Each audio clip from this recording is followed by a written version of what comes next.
So, universe, what do I have to do to go to sleep? Can you hook a brother up?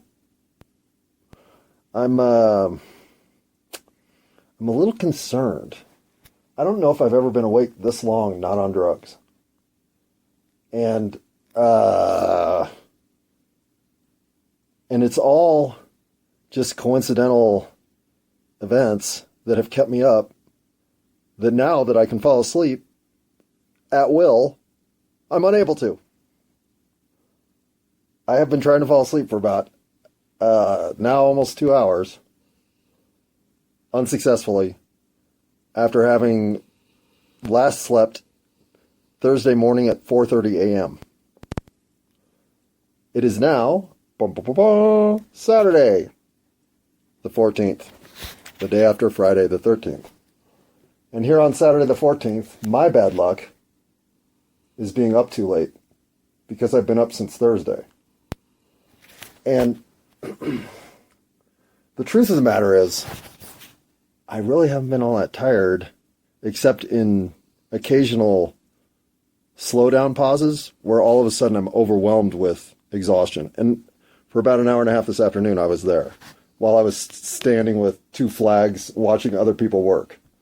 But other than that, my mind just won't shut up. And neither will my insights. Like, I had an insight tonight that had I been a woman in this society, the one that is dominated by prickhead men, if I had been a woman in this society, I'm sure I would have learned to give hand jobs. Good ones. Really good ones. Like fucking 2-minute hand jobs. Because guys suck, for the most part. And one thing you can do to shut a guy up is jerk him off, because he'll fall asleep. But even that didn't work. You know what I'm saying? Like, if you're pulling out all the stops and you can't make yourself fall asleep, what's the problem? Really, what's the problem? I've counted sheep. I've read Foucault. I have taken a hot shower. I have, what else have I done? I've eaten. I thought maybe I'm hungry. I have smoked a little weed, but I've smoked Granddaddy Perps and LSD. Like, if anything, those should knock me out. And I've only had one hit of each. Because I feel like I don't want to need substances to sleep. But I need sleep. And I can't get it. So, like a girl gives a good hand job, I thought, well, I'm in such a weird fucking mood, being filled with what I can only describe as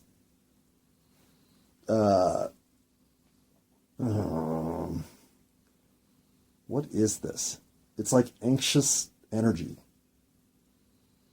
You almost want to avoid thinking about sleep so that you won't obsess about why you're awake, because that makes you more awake. And how reading Foucault works every fucking time. That book has been laying in my pools of drool to the point it's probably water stained. But no, that didn't work. So, even Steven. I texted Brisa as I was frustratingly realizing maybe I should go get some food, maybe I'm hungry, and thus admitting that the next 10 minutes were not going to involve sleep. I was going to actually be awake. Well, I texted her that first, I was fucking pissed I'm still awake. But two, and this was the epiphany I was kind of having in real time after I realized I'd be good at giving hand jobs, that if I was a girl, I mean, I'm pretty good at giving myself a hand job if I'm being honest, but I think most men are. What was I talking about except for that, right? Oh, the text to Brisa. I'm thinking, okay, this is still one of the top 10 weeks of my life. Personally, it might be the number one. I've had better entertainment experiences in my life. I've certainly enjoyed the thrilling immersion in nature that something like going swimming in an ocean provides. or climbing to the top of a mountain, or ascending a rock face. I mean, anything you do in nature is awe-inspiring and connected to Earth. So those moments of inspiration are easy to come by, in my opinion, at least if you appreciate nature. But with people, well, let's just say I'm not as confident that my outreach provides some level of awe-inspiring response. Personally, for me. And I'm not saying I'm not awe-inspired by people. People are great. And in fact, I think one of the things that I was trained so well to do was to pick people apart instead of figure out what was great about them. And I'll tell you that I don't have negative thoughts about people. And I don't like hearing anything about others. I always want to make my own opinion. I don't give a shit what you tell me about somebody. I mean, if you tell me positive things, then yeah, I do want to hear that. But anything negative or with static, no, I don't trust you. Let me form my own opinion. But sometimes it's hard to form your own opinion of someone, especially if there's a lot of scuttlebutt about them, because you just don't have enough interactive time to have the opportunity to have formed something independent of the People magazine notifications that are going around, right? We all know what I'm talking about. This isn't anything more interesting than how to repair a VCR. So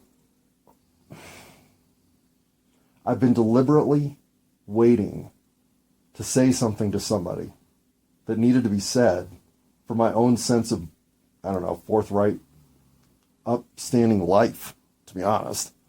Like, I don't believe that the reputation management necessary for individuals today is healthy at all. I mean, at all. But you have to do a little of your own reputation management. You have to step up when your moral code could be misinterpreted and make sure it's clear. Clarifying who you are, what you stand for, and why you're about certain things matters. And it matters that that level of respect is paid to people so that there is a quid pro quo of reverberation respect from the communities at large, especially if your goal here is to unify. And so in my exhausted state, frankly, it's the worst possible time for this, right? Like, I'm in a shitty mood. It's almost the end of the workday. The last thing that I have right now is some clever repartee. If anything, I can barely speak words. And bingo, this person I need to talk to, who I haven't seen for 3 or 4 weeks, is right there. And it's not like I can't hold a conversation in any circumstance, including up for 3 days. But he was there to speak to me, and in a way that was perfect. This is all a little bit high schooly. Let me be straight, but it's not irrelevant because it's got some tenderness and naivete to it. That's all I can really quantify it as. Being 53 gives you a little bit more perspective, but doesn't make you a different or better person, or even a more intuitively well-angled person, or anything of the above. People are people the rest of their lives, going through all kinds of ups and downs, and you can catch them at the right or wrong time and think of all kinds of things that are just incorrect. And if you get small glances of people amongst many notifications and memos and did you know and have you heard kind of information, well, what are you really learning? You're learning to participate in the labeling of other people from a point of view that's not yours. Any of that stuff is time wasted. Because what value does it have until you actually have a chance to go one-on-one with that person yourself and learn who they really are? And so I think today what I really learned is Those chances are there all the time. What I have been doing is thinking, well, I don't want to put myself out there and declare an opportunity for meaningful moments unless people are coming at me with the same sort of attitude. That's not necessary at all. If you're willing to have a meaningful moment, people out there that want to have meaningful moments will find you. And so what I think I've been doing this week, frankly, and mostly because it's been hitting me over the head. These aren't epiphanies that I, again, work toward. In fact, nothing do I work toward, except being kind, understanding, and forgiving. Because when I start to figure out how to push that in a direction that I think will be, more expansive for me, or more interaction with the community at large, or anything I start to conceive of starts to morph the process. And if anything, today is another reminder of that. Because I wouldn't say 3 weeks, but let's say for the last 5 days, I've been trying to assemble in my head how to pay enough respect to somebody that there's a clear road of understanding. And I didn't think this really needed to happen, but standing up for a position of clarity is something I'm always willing to do, especially if there's any kind of chance of obfuscation. And on a day when I just didn't have it in me to be met by the energy necessary in the universe to get that clarity, well, I'll tell you what, I am the luckiest motherfucker around lately. Undeservedly. And this is why I think we can all do it. Whatever you're thinking you're up against, that's your personal cross to bear, it ain't there. And it's reality, regardless of what it is overcomable. If you'll just forgive yourself and start acting kind, understanding, forgiving, or whatever it is that you came here to be. Maybe you're a snoring dog. And if you're a snoring dog, well, I would hope that during every podcast your cohabitant decided to record, you would do everything you could to ruin it with your snoring. Because that's what you're here to do. You're here to snore and relax and be calm, happy, and upbeat every second you're awake. Because you're Phoebe the Labradoodle. If you're Frankie the cat, well, I don't know what you're here for. To shed in my bed, barf in my laundry, and shit in my fucking clothes. And catch a few mice. But we're all here to do what we're here to do. And I think the one thing Earth makes the hardest is being okay with that. Is it selfishness? Or sometimes I feel like my life has been the most selfish thing you can possibly imagine. Because I've essentially lived for myself since I was 20. I've been able to choose every element the way I want it. And I mean, I am a selfish son of a bitch, I'll say that. But I'm also most at ease when I don't have to play any of the organizer, project manager, coordinator, party host. I just want to show up to events and enjoy myself. And that's really what this week was. I showed up to 3 different events, and all 3 were immensely rewarding in different ways. And one was with my mother. I mean, I had an all-day, well, for an old woman, I had an all-day excursion into the northwest sections of Denver with a woman who I'm pretty good at aggravating, I'll say that much. And she's pretty good at least finding a point in the conversation that she's done with me or we need to stop. I mean, we can push each other's buttons. I'll just put it that way. And we don't try to, but I think we can't help ourselves. And I know there's a ton of family members out there that are like that. Hell, my dad and I have exactly the same relationship. So do I don't really have a relationship with my sister. But we all know each other so intimately. Pushing buttons is a matter of just deciding to, because you know which ones to push. And in some ways, I think my family still lives in that rhythm. And I mean, I'm sure they still throw me into the bucket of people who push buttons because I throw Kleenexes and walk out of the house. So clearly I am someone who's emotionally volcanic. But I do that because I'm done with the cattiness. We're mean to each other. We say mean things to each other. We are looking to put each other down. And I think in some ways it's because we've all hurt each other. We're all wounded. And in some ways we're really wounded by each other. But the worst of it is that when you see the five of us play a game at our best, there's not four other people I'd rather be at a table with. We're hilarious, we're intelligent, we're insightful, we're kind, we're supportive. We're everything that's good about being human. So every day that goes by that potential is wasted, I think, well, what more can I do? There's got to be a way, right? There's got to be a way for the people that are tremendous to just relax and be tremendous with each other.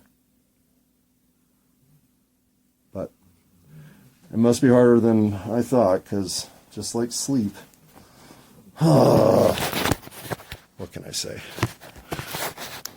No, I don't know if there's more to life than dreaming. There's a lot to dreaming, that's for sure. There's got to be more to life than dreaming, though. I mean, otherwise, why are we here? Why wouldn't we just stay up there in the void? Or not the void, but whatever is up there, where we go. And, okay, I don't even really want to talk about this, because I didn't grow up religious at all. If anything, I was told there was no God. And I don't know that there is a God. It seems more and more likely that we live in some sort of simulated circumstance, whether that's of our own choosing, that we put the helmet on like something in an Arnold Schwarzenegger movie, or that maybe we're cursed into this circumstance, maybe we're sentenced to this circumstance, maybe the circumstance is just what life is, a repetitive run of hardship. But it's repetitive. There's no question we live more than one life. I have too many connections to my other lives now that are spookily